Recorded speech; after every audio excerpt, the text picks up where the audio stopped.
Join Gator great Shane Matthews every weekday as he brings you all you need to know about your Florida Gators, including news, analysis, and opinions with some of the biggest names in sports.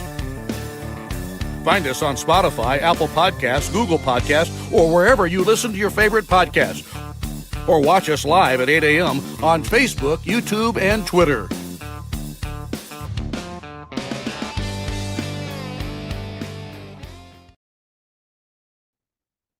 Good morning. Live edition of PodUp with Matthews in the morning, coming to you from the International Diamond Center Studios. Locations across the state of Florida and right there in Celebration Point in the heart of Gator Nation. Go check out our good folks at International Diamond Center. Today's program will have JC, and then we'll have Scott Carter from FloridaGators.com recapping the weekend.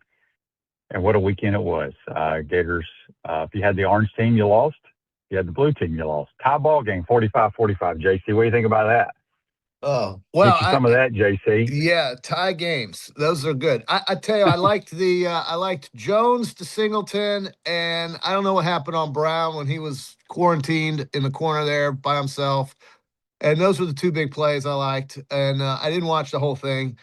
But, QB, I think it's great. The fans got out there. It was an absolutely spectacular day. And while that was going on, everybody who had their TV on their phone was watching Florida's pitching show you why perhaps this team actually is live for some very big things this year. Because to go into Georgia and to hold the Bulldogs to 14 runs, which is the lowest total of any weekend series this season, and to hold them to 7 runs or fewer in all 3 games without a home run. They had 98 home runs going into the year, and they did not hit one against the Fighting Gators pitching.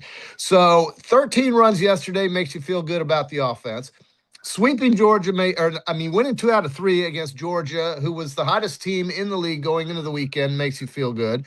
The week they had last week with Florida State starting it off on Tuesday, coming off that disappointing Ole Miss series, just tells me that the top 13 teams in this league, it's just anybody's ball game. But I will tell you right now, QB, if that pitching gives you the effort that they showed against Georgia going through the rest of this season, they can go very, very far.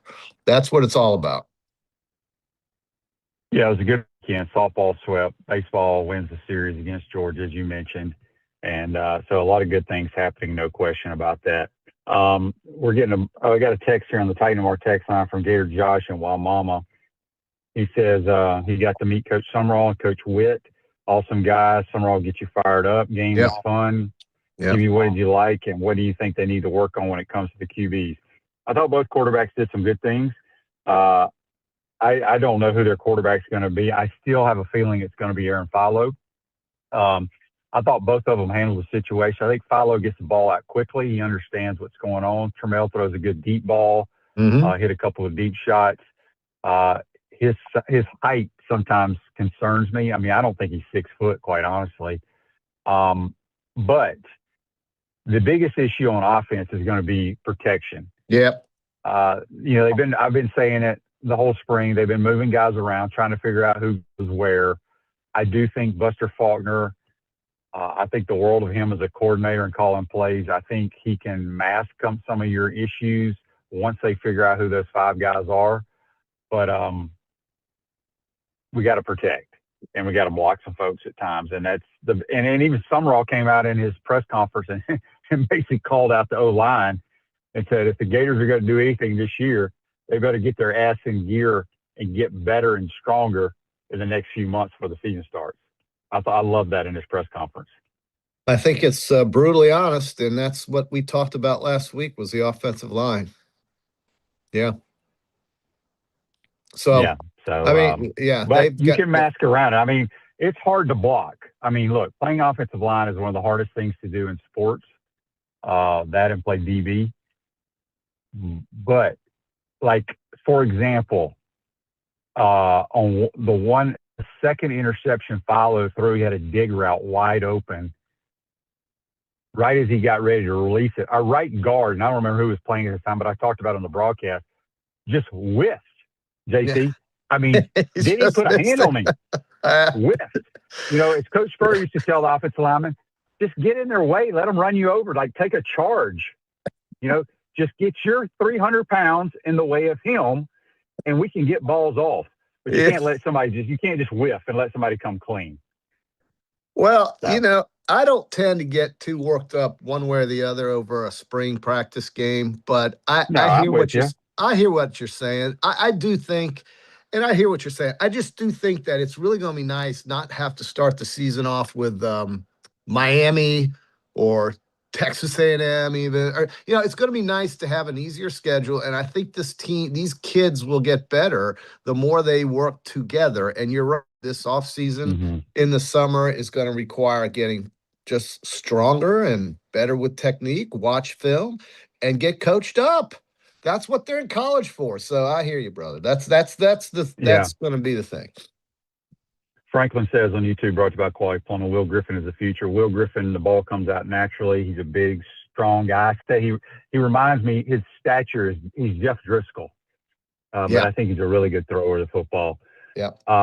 Tanya Ron says on YouTube, brought to you by Quality Plumbing. Early on in the spring game, I was concerned about all the screens and horizontal passes. Well, Kanye Ryan, because when you can't block anybody, you got to throw it sideways. But he says, I love our vertical passing attack. Look, people forget. Georgia Tech, I believe, was in the top 25 in the country in throwing the football last year. And they didn't have a great thrower at the quarterback position. No, yeah. I mean, look, I will tell you this. They are going to throw a lot of wide receiver screens because that is a way to tire the defense out. It is a way to get the football in the hands of, as I said, the best player on the football team is number 2, Eric Singleton. He's the fastest player. He's going to be the most dynamic player we have, and you have to find ways to get him the football. They will hand him the ball when the real games start from the at the wide receiver position, but he can flat out go. Got a ton of text here on the Titans. Everybody wants to know about the quarterbacks. All right. I thought they both did some good things. It's a spring game. I know people love the deep ball, JC. They love the deep ball. Yeah. But the other stuff to me is more important. I think the evaluation process will go all the way up till probably a week before the regular season. I don't know what they're going to do. I thought both of them, as I said, did some good things. But I still think Eric Paulo is going to be your quarterback. What did Dallas Wilson do anything? Because I didn't watch play. the whole. He didn't play. Okay. He didn't suit up, JC. Does this guy want to play football, or is it just a hobby, or what? Well, what is they're being very cautious with him. I've seen it my entire career at different levels. You got great players, but some are injury prone. He had surgery on that foot in the off season. Okay. I believe. But I mean, they said if we had a real game, he could have played. He would have played. Yeah. Yeah. Okay. So, well, you still got Brown. You got Singleton. You got a lot of things working for you. No, they got tons of weapons. They got the backup running backs. I like them a lot. Yeah. The one that transferred from what's interesting is our 2 transfer running backs, JC. One started at Penn State. One started at Ohio State. And then they ended up at Cincinnati and East Carolina. So pretty good, though. Pretty good for sure. Yeah. All right, I was going to see here. Silent J says Woods and McCray, nice tandem, and linebackers are elite. Yeah, we'll see. I was paying more attention to the offense than I was. Again, it was vanilla. There was no blitzing. No. They lined up in one coverage and played it pretty much the whole game. So it was very vanilla football. Scott does say Michael Mays is going to be a beast. Yes. Michael Mays was the one player. I didn't know who he was when I went to my first practice. And I just turned to one of the sports information guys and go, who is number 5?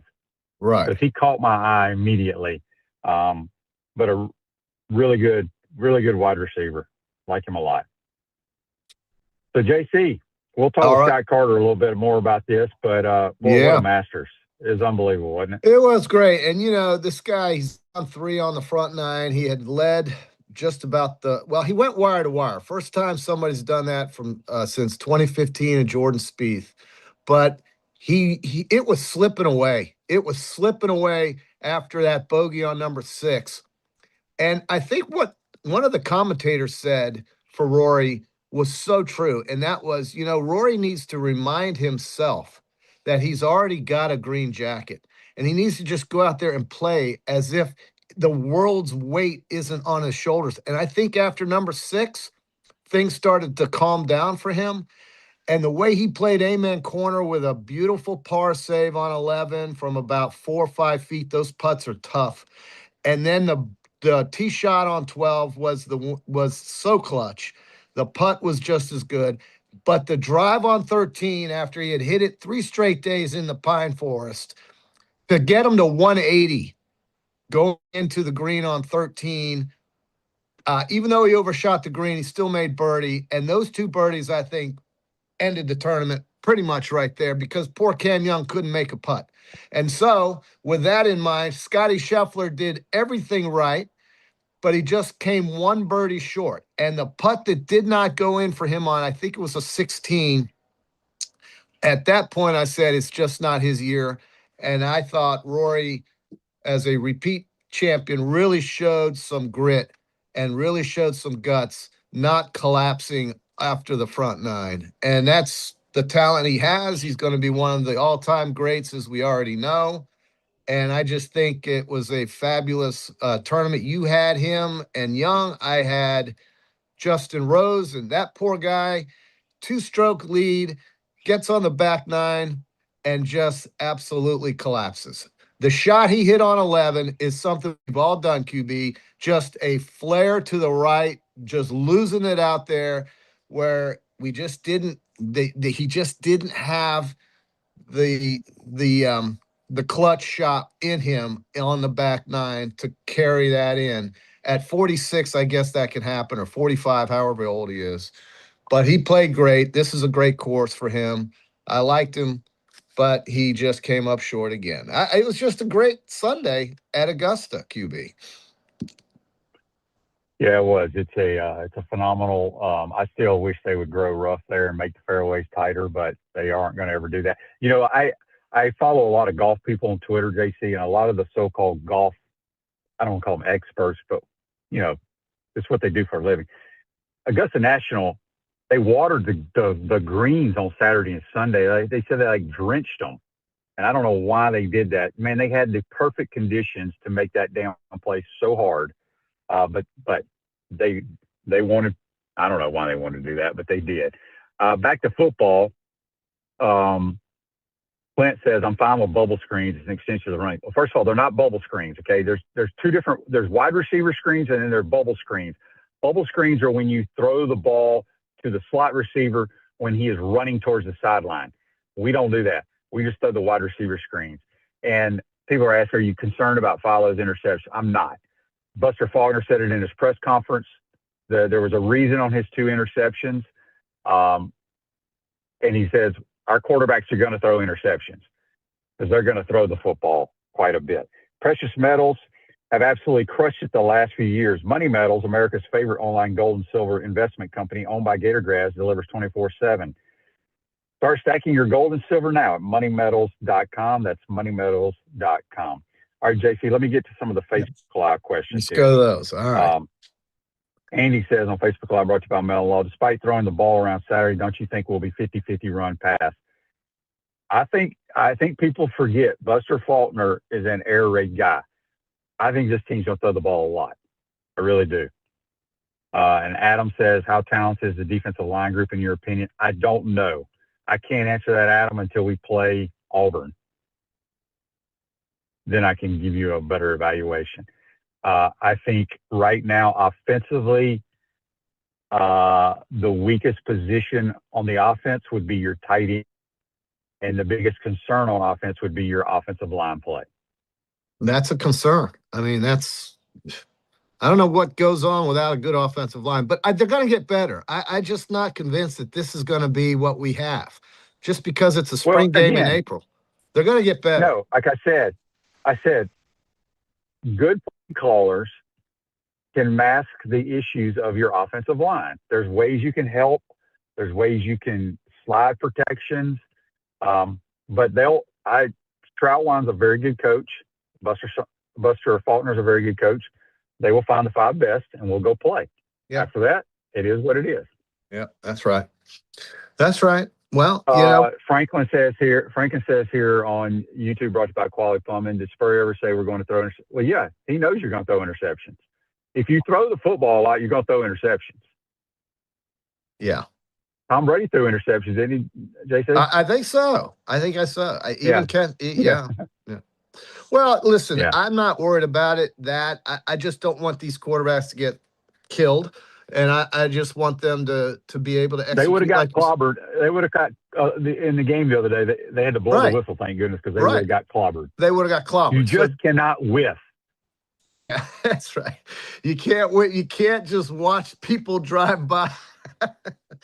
But I think they're going to correct that. I just don't think these kids – look, I don't think if these kids were that bad, they would be in college playing Division I football. I think they know how to play. I think it's just something that's new, and you're just going to have to get better, and I think you will. I don't think they would be wearing a uniform in a Division I environment if they were just lousy at what they did. I don't think that's the case. I think it's going to be – I'm trying to say glass half full here. And, yeah, maybe I was a little difficult on Dallas Wilson for not playing because of his foot and so on and so forth. It's just the history. I can't get over it. This kid just doesn't get to play much, and I hope he gets to. And maybe this summer he'll be fully healthy, and I fully expect him to play in the fall. So, QB, football is going to be something we really start hitting when we get to, like, I don't know, 30, 60 days out. It's a long way off, but this was a good opening presentation. It showed fans that there is some real skill out there. There's some speed, and I'm just very confident and optimistic that we're going to go over that 7.5 win total. That's what I'm thinking about. So hopefully that'll be the case. Rob says on YouTube, brought to you by Quality Plumbing, I just think if in a real game with a week of prep, Buster's game plan will mask the weakness of the O-line. My biggest concern is QB execution. I thought both QBs executed really well. Look, but let's just see more damn completions. Right. We threw more completions yesterday, and they were extremely accurate. Trammell had a couple balls behind. Follow did as well. They threw balls away. I thought quarterback play was fine. I look at it from a different viewpoint than most people. Most people just wanted to look and see who threw the deep ball, right, and completed them. That's just a very, very minute point of playing the position. I thought they handled the offense. I thought they got rid of the ball, got it out quickly. Follow gets it out quicker than Trammell, but that's just from experience, I believe. But I'm not worried about the quarterbacks. I know a lot of people are. I'm not at all.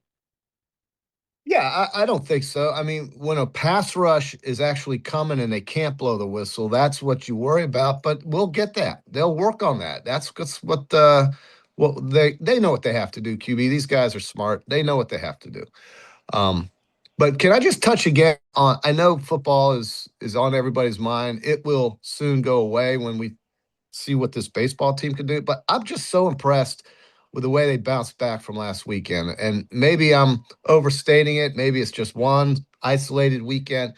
But I've always said that if you're going to go far and you're going to win something important and you're going to have a season to remember, you must have pitching in baseball. And I saw, I think, for the first time this year, a real glimpse of what these guys are capable of pitching the baseball. And, 13 runs was nice yesterday. That 6-run inning was awesome.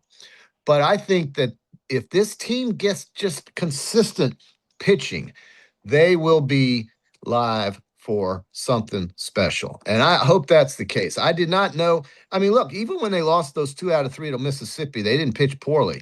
They just didn't hit. But they've got to pitch the ball. And what they did yesterday and this this weekend series up at Georgia was absolutely impressive. And look at the SEC. The SEC is just an absolute shit show. You don't know who's got what or who's going to. I mean, Arkansas goes into Alabama, the 8th ranked team in the country, sweeps them. Number 2, number 4, number 8, and number 9 all lose their series. That's rankings. And so we can see a top 3 without an SEC team. You've got Georgia Tech, UCLA, and North Carolina. So I think 1 through 13 in this league is insanely deep. And I think I saw something from Nick Delatorre, who I think is excellent. But I read something he said coming into the weekend, Georgia led the country with 98 home runs. They hit almost 3 per game. That was first in the country, and they did not hit a home run against the Fighting Gators. So the Gators are ranked 10-1. They've gone against ranked teams. They've gone 10-1. Against unranked teams, they're 17-9. But I think when it counts, you're going to see the best that they have throwing the ball, and that's a credit to the head coach. It absolutely is. He's a pitcher's coach. He's always valued pitching, and that's why Florida is Florida. So we'll see if they can keep it going. Chad says on Facebook Live, brought to you by Mel, wants to know, did we like the change from King and Peterson flip-flopping for Friday night? Yeah. King used to be day 2, game 2 starter, but now he's the Friday night or Thursday. Game 1 starter, I like to call it. It's good change up. But the baseball team has been outstanding against top 10 teams all year long. It's crazy. I mean, 10-1. It's against unbelievable, their record. They're 10-1 against ranked teams. That's 90%. And they're 17-9 against unranked, but those are games usually that are during the week. But when it counts, when they play in these conference weekends, they've had 2 bad ones, I think. The rest of them have been pretty good. I just think it's crazy, this league, when 2, 4, 8, and 9 all lose series. And so who's going to win next weekend? It's just kind of, who knows? That's how balanced it is in the league. And it's I think it's going to really help these teams when they get to the postseason in the regionals, and hopefully we'll have enough hosting super regionals. You have to be in the top 8 to host a super regional. So we'll see if that happens. Yeah, international, he says on YouTube, brought to you by Quality Plummet. Follow has 5 interceptions, 3 scrimmage. That's a problem. I'm not worried about it. I don't know. That's news to me. I mean, I don't know if you're at those scrimmages. I don't know where you're getting that from. He did throw 2 interceptions. As I said, one was an RPO, and the safety made an unbelievable play, quite honestly. And then the other one was the guy whiffed as he had a 300-pounder in his face and threw it a little bit behind him. I'm not concerned about it. I know fans are. Fans look at stats and that kind of stuff. I thought both quarterbacks did really good things, and then they made some mistakes, both of them. Yeah. But again, JC, people get enamored with what? The long ball. The ball. Yeah. Okay. Well, let's say our last quarterback was pretty good at that, but he wasn't good at the other things, and we didn't win any games. No. Okay. There's more to it. That's all I'm saying. I don't know who the quarterback's going to be. I thought both of them did some really good things, but don't worry about the stats. Yeah, I'm with you, QB. Look, typical spring game. There's a lot of things to work on. There's a long time before we get to practice in August. So I don't know what they'll do this summer. Ooh. I don't know what happens, but they'll get better. They practice. Dude, nothing stops. Right. They practice. They're going to be practicing every day, but not in pads. All right. Okay. So, JC, here's a question for you from Andy on Facebook Live, brought to you by Mount Law. What's your take on Tom Watson saying the live players need to go to the Korn Ferry Tour for a year prior to coming back to the PGA Tour? Well, I don't know. I think he's letting his feelings get in the way, a little bit of better judgment. I think these guys are capable of playing on the PGA Tour. I think they have fallen. They have clearly fallen. I think this tour, the Live Tour, was all about the money. But what happened was, by taking the money, they lost a lot of their competitive edge, or whatever edge they had when they were on the PGA Tour went away. Dustin Johnson sucks. These guys are just they're not what they used to be. DeChambeau's I mean, he was I've horrible. argued with people on different shows. He's not good either. Here's the thing. I remember saying, JC, when the Live came out, the way the format is for those tournaments. Yeah. It's very similar to what I'm going to do today at Lake Nona in Orlando. Yes. I'm going to play with 4 paying. We're going to be hole 6A, right? And we're going to play a shamble or whatever. Right. That is what the Live is. Oh, now, my God. I'm not getting $500 million to do it like they do. I mean, but it is no different than playing in a charity scramble or charity golf tournament. That's what they do on the list. QB, I remember you once saying, and I agreed with you at the time, you said Cam Smith was the best putter you've ever seen. But my gosh, he's terrible now. He's awful. And, just watching Patrick Reed dissolve and vaporize away into insignificance in this tournament from round 1 to round 4 just showed you they don't have the endurance. And Brooks Koepka, I credit him for admitting, look, man, I got to get back on tour if I'm a competitor. And he had a pretty good, I think he finished 13th. Top 12 and ties all go back next year, but they'll let him back. And he's going to get better. I know he's going to get better. And Brooks is going to win again on the PGA Tour. But, man, it's like you really lose something when you left that tour. And, I mean, they play in shorts. They got these goofy teams. There's no distribution on the networks where people can watch. It's just an absolute circus act, and it's a very highly paid actors. So I think that the PGA Tour, look, Rory McIlroy was very adamant about not going to live. That's why I respect him and like him so much, was that he was one of the few guys when the PGA Tour wasn't cool to say, wait a minute, guys, this is where the best golfers in the world play, and I'm staying right here. He's got more money than he'll ever spend for the next 6 generations of his family. So who cares about $500 million? You don't even know what to do with that when you get it. So it's like, just basically either be a competitor or be a circus act. And that's what the live guys have become. They've become circus acts. I remember when Harold Varner used to actually compete on the PGA Tour, and I kind of liked watching him. I couldn't tell you where he is. I wouldn't even recognize him if he walked in front of my house. So it's kind of like, these guys have disappeared. And hopefully, a couple of them, Patrick Reed and Brooks Koepka, have realized that they're going to have to get back on the PGA Tour if they want to have any type of competitive golf in their future. And I think that's what's going to happen. QB, before you let me go, go ahead. I just want to say one thing before you let me go. Koepka said publicly that his love for the game is back, and he basically, in a nice way, said that not that he made a mistake, because I mean he made like generational changing money, but that live thing is it's a joke. Yeah, it's not serious. I agree. QB, before you let me go and bring on the very exceptional Scott Carter, I wanted to just say that yesterday, for the first time, I found myself at Spurrier's Gridiron Grill for the Sunday brunch, and it was coming after church, my man. I had just a fabulous brunch. I just didn't even know it was there. I know we have the commercial with Coach on there, and he talks about the Sunday brunch.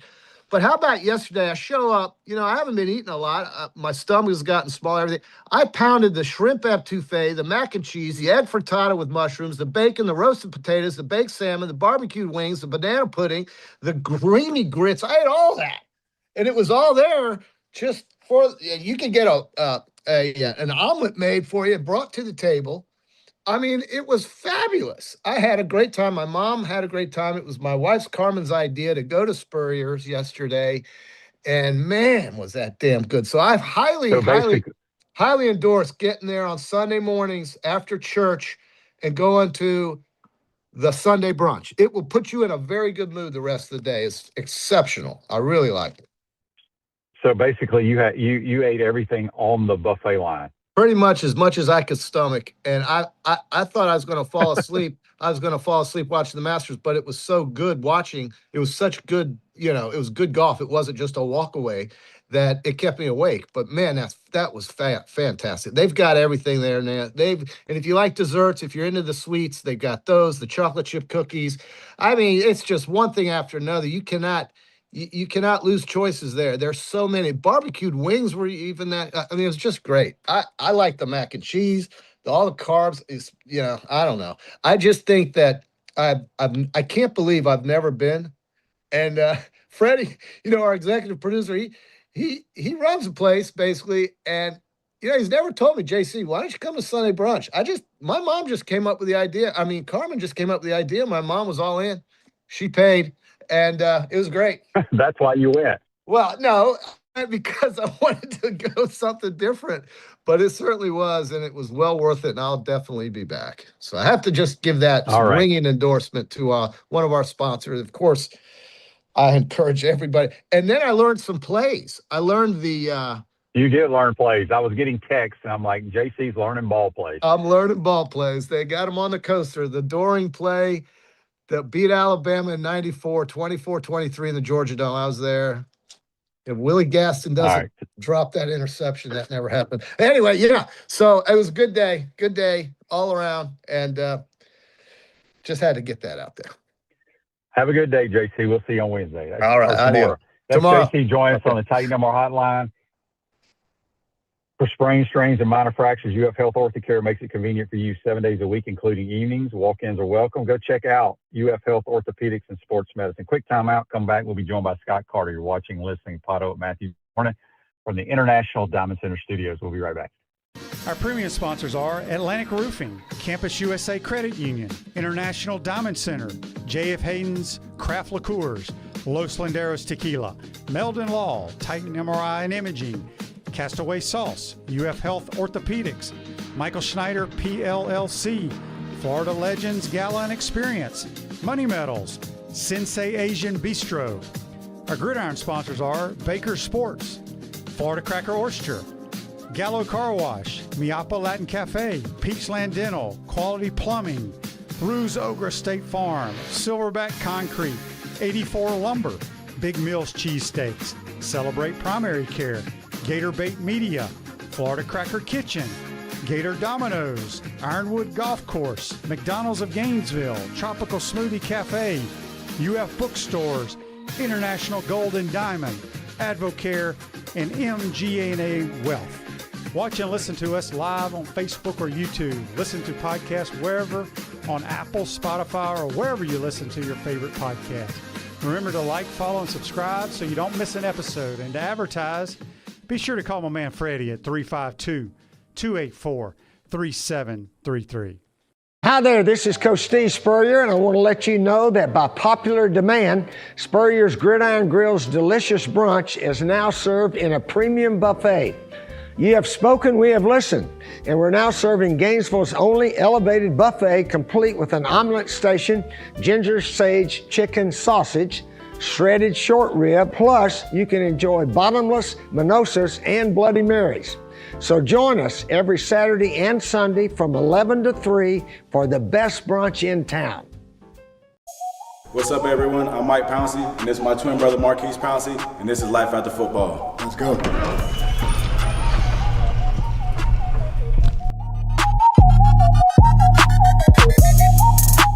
We are the owners of Tropical Distillery, and JF Hayden's is our liqueur brand.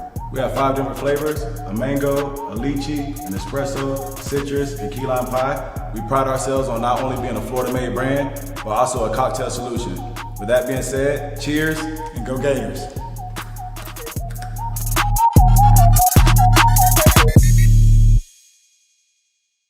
Gainesville's best-kept secret is finally being revealed. Introducing Sensei Asian Bistro. Located in Celebration Point next to Spurrier's Gridiron Grill, Sensei delivers a one-of-a-kind Japanese-French fusion experience that's as refined as it is unforgettable. Indulge in signature dishes like our smoked New York strip, Chilean sea bass, matcha curry, or the crave-worthy chunggang chili chicken. Pair it all with handcrafted cocktails, fresh crudo oysters, or our premium A5 Wagyu tataki. Sensei Asian Bistro. Make your reservation today. To the swamp and the Gators, with the best beverage served at Spurrier's Gridiron Grill. 100% agave Los Landeros tequila, aged in bourbon barrels for a smoother taste. I think you mean Head Beer Coach 1966 lager, a crisp, light, bodied lager for easy drinking. Nope.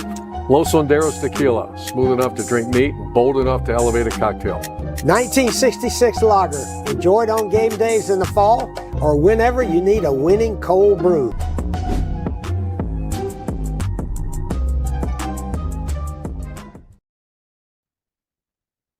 Welcome back to the International Diamond Center Studios.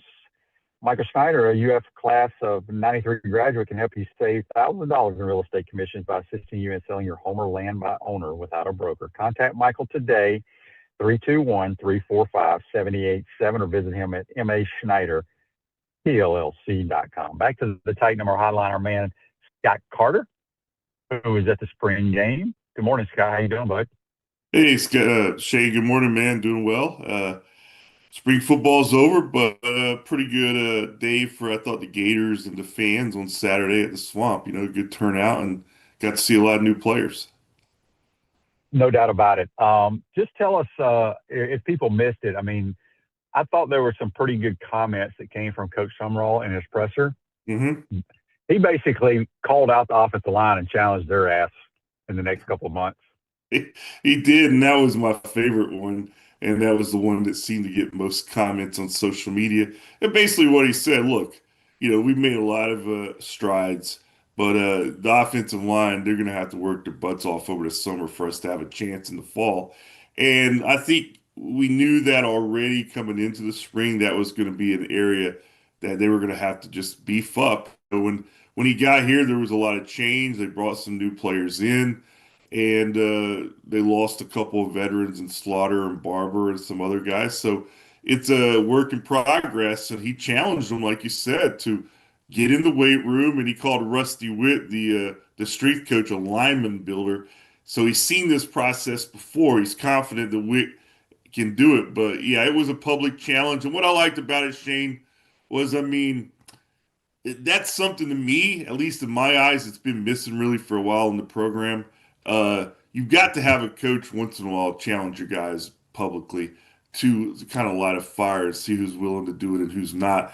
And I thought really the moment that it turned for me in my eyes was, when Mullen didn't call out Marco Wilson for the shoe throw, said he didn't see it. And it's like, whoa, that's just not right. And you saw it kind of spiral from there. And that wasn't really Billy Napier's nature either.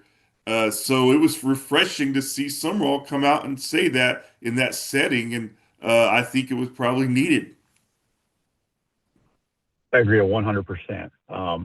Just your overall thoughts. I thought offensively, I thought both quarterbacks threw the ball pretty well. They looked comfortable in the system. They played with some pace, but you could tell that, I just told JC, offensive line is hard to play, but you just can't whiff. A couple of times our guys just whiffed up front, whether that was just a mental mistake, but physically that can't happen. You just got to let the damn guy run you over. But when you look at the offense, what stood out to you, Scott, the most? Well, for me, everything starts with the quarterbacks when you have a battle like this between two young guys who both have talent. I think we saw that, but both are just inexperienced. And Philo got the first rep or the first series, and he drove him down the field. Then Tremaine comes in and goes 3 and out, and it started slow, but then they got going there in the second quarter. To me, I thought both guys showed flashes of he's got the potential to be the guy. For me, Philo plays with a little comfort level for that reflects his experience in that offense that Buster Faulkner brought with him from Georgia Tech, that Philo understood there. He's not going to necessarily wow you with his throws or with his arm strength, but he just seems to have a little comfort level, and he knows that pace that you mentioned. And then Trammell, I thought the best throw of the day, at least in my view, was the 38-yard touchdown to Singleton, kind of threw it across the field on a corner route on the opposite side of the end zone, and it was just a beautiful toss. And then he had some big throws. I thought, John Sumrall after game, Shane said, look, he doesn't have to make a decision or announcement, so he was going to let them know where they stand and what he would do if they had a game in a week. So those guys will kind of go into the off season with that knowledge. But it's hard to pick right now between the two. I thought both guys fared pretty well. Philo had a couple of picks. One of them, was just a bad throw. I think one of them was a really nice play by Coleman. Although, after Faulkner said he's got a short memory, and you like that in a quarterback, and I think he showed it by turning around and throwing those 2 touchdowns after those 2 picks. So both guys, I thought, Shane, represented himself pretty well. I mean, you probably know more about the position than I do, obviously, but I thought both did well. Yeah, I liked them both. I thought they did some really good things. Who did anyone or did the defense? I'm such an offensive guy, Scott. That's all I look at. I need better looking at the defense. What stood out to you on the defensive side of the ball? Well, I did like that they made a couple of plays in the secondary with DJ Coleman's pick of Philo. I thought was a nice play. We talked to him last week. He's a transfer from Baylor, safety. Plays with a little physical edge to him, which I think they've been missing back there in the safety position. That was not Jordan Castell's strength. I think Coleman's going to bring a little more physical nature, but also showed his ball skills on that interception. The defensive line, I mean, this is a group that going into the spring I thought was kind of a question mark because they lost a talented guy like Micah Barrow, and then they brought in a guy, Mason Clinton, who's out with an injury. So you just don't know. But the young guys, Joseph Mbachu is obviously coming along, Jeremiah McLeod. I thought those guys got some nice pressures, and throughout the spring, Summerall and Brad White and his assistants, they talked highly of the group. They may not have the ideal depth there, but I think they like the talent and the growth that those guys have shown in camp so far. So those were a couple of the things that stood out. I'm like you, when you have a quarterback battle, that's what you want to watch. They threw the ball 77 times Saturday, so I think the coaches wanted to really watch those guys too. This text on the Titan More text line says, I thought the O-line looked better than last year's, and whoever's teaching our D-line those swim moves should get a raise. Yeah, so it's hard to tell right now because, where is the offensive line? Do they make, they're not playing at a high level right now. Does it make the defensive line look better? So it's hard to tell. Scott, we have a text here from Jimmy, and I wanted to bring this up, and I'll be honest, I did not pay any attention to this because the way the format of the game was, and plus it was hard for us from a broadcast standpoint. We went a lot of different directions because it really wasn't a football game. We didn't punt the ball very well, and there was no rush. Yeah, that was something that someone brought out to me at halftime, or they mentioned the no rush thing and not the best punts, and I think that's something that stood out because Alec Clark, the kid they brought in from Tulane, I mean, he had a really good season last year. And, I should know this. I don't have the stat sheet in front of me because I'm like you. I don't pay attention to punting that much either. So I'm assuming that he was the guy doing the kicking and that he wasn't hurt or anything. So I probably should have, I don't, like I said, I don't have my stat sheet. But regardless, whoever it was, the punting was not impressive. And the Gator fans are used to seeing Jeremy Crawshaw the past 4 years. So we've been conditioned to one of the best punters in the country. Obviously John Summerall and his special teams coach, Jonathan Galante, they have a lot of confidence in the kicker, Patrick Durkin, and the punter, Alec Clark, who they brought from Tulane. Both guys were all conference last year. Durkin was the special teams player of the year in the AAC. So they come with some credentials, and Clark had a really good season. But I don't know. I don't know if it's stage fright. I don't know if the wind was just really bad. It was certainly a gust up in the press box. I don't know what it was down like on the field. But it was not ideal with the punting. No, not at all. All right, so switching gears real quick, I just want to get your thoughts on this baseball team. JC and I talked about it. I mean, if we're playing a ranked team, Mighty Gators got a chance of winning them all. We play average type of teams, we're going to lose. I mean, it is crazy to figure this team out, man. Yeah, I mean, it's one of those teams that if you're going to be hot against a certain kind of team, you like it to be against the best because as the season progresses, you're always going to be matched up against the best. But I'm sure Sully and his crew are looking for a little bit more consistency there. I think you saw some change over the weekend with Aiden King moving into that Friday night role, turned in a really great performance. Obviously, the offense was huge in Sunday's win with Hayden Yost hitting a homer, and then it just started from there. So I still, what are they, 26-10, 27-10? I mean, you got to like where they are record-wise. You just hope maybe they don't slip up in a midweek or against a lower opponent coming up and play like they have against, obviously, Georgia and the series beforehand. So It's just baseball, man. I know it's a cliche, Shane. It's the hardest sport to really put your finger on in terms of making sense sometimes of what happens, and you see it all the time in the game. No question about that. Dan on Facebook Live, brought to you by Mel Law, wants to know if you're going to be in Fort Worth for the gymnastics. Yes, I will be out there. I'm leaving on Wednesday to go out and see if the Gators can finally win it. They haven't won it since what 2015 after those three in a row. So it's been 11 years, and they've come close the past few years. But I truly think that this might be their most talented team since they did win those three in a row. And you saw late in the season how they've really turned it up, and I'm really intrigued to see how they do out there because they have the talent. If they're on point and execute at the level that they have been of late, they are going to be right there. It's going to be a really close national championship between probably them, Oklahoma, LSU. I mean, it's going to be a loaded field, but yes, I'll be out there. So looking for some barbecue. Yeah, yeah. There's 5 of the 8 teams are from the Southeastern Conference, but who is like the favorite? Is it still Oklahoma? I think most people give Oklahoma the edge just because of they've done it. They've been the dominant program for the last several years, and they've proven themselves in these clutch moments.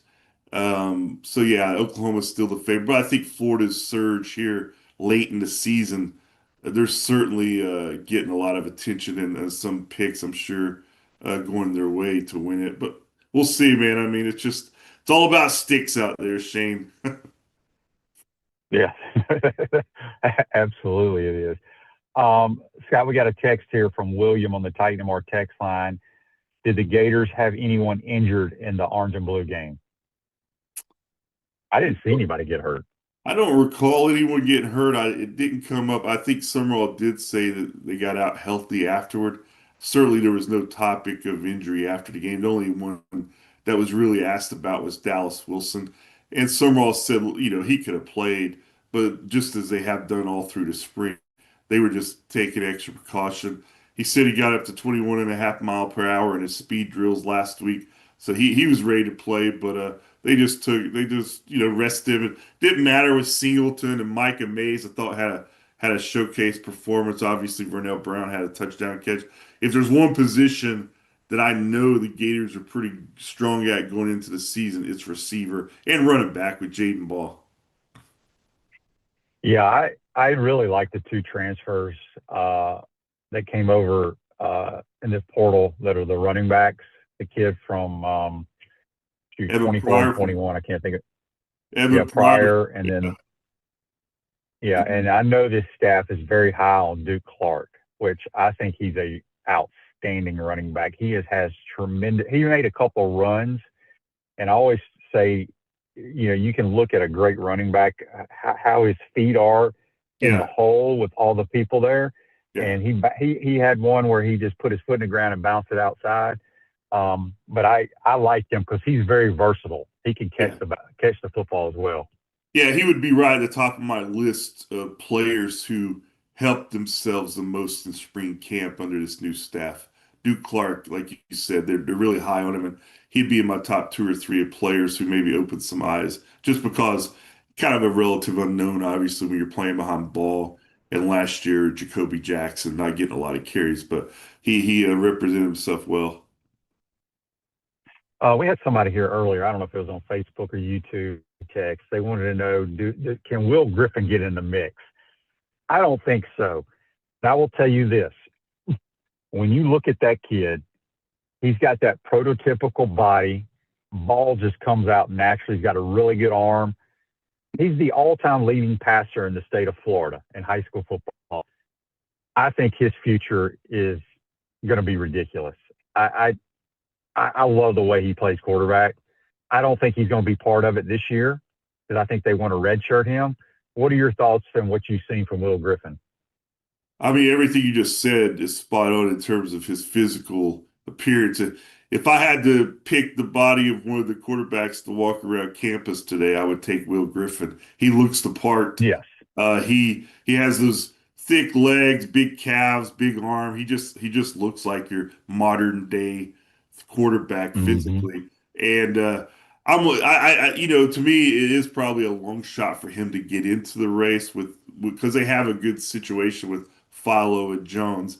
Uh, I've seen it go where you just never know, man. I mean, whether it's injuries or some guy just goes into the tank and another guy moves up the chart slowly. I mean, I don't think he's going to lack in confidence if he gets a shot. I think he's a confident guy.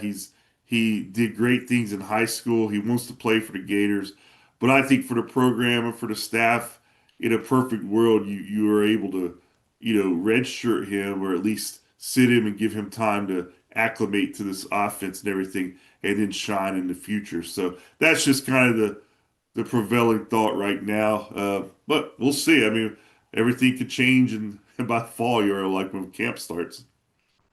Yeah.